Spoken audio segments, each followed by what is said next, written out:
एक तो हुजूर अपनी नमाजों को छूमा करते थे, दूसरा सीने से लगाते, तीसरा हुजूर अलैहिस्सलाम अपने नमाजों को सूंघा भी करते थे। आज तक किसी ने किसी बच्चे को सूंघा? भाई चूमते तो सारे हैं ना, सीने से तो सारे लगाते हैं, सूंघता कोई कोई है।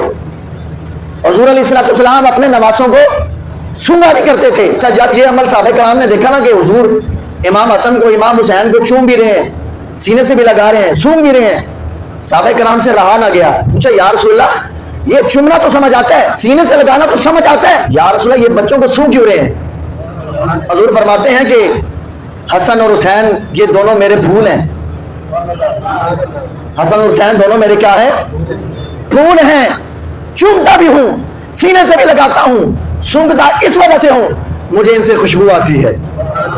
आप मुझे एक बात का जवाब दें, ये जो गुलाब का फूल होता है, गुलाब का फूल होता है, इसके अंदर से खुशबू किसकी आती है?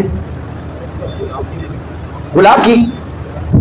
ऐसे ही है भाई, बोले ना, फूल गुलाब का तो खुशबू किसकी आएगी? गुलाब की। अच्छा, फूल चंबेली का हो तो खुशबू किसकी आएगी? चंबेली की। ऐसे ही है।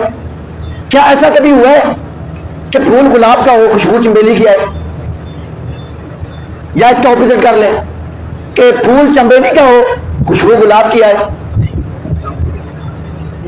मुमकिन ही नहीं है, हो ही नहीं सकता।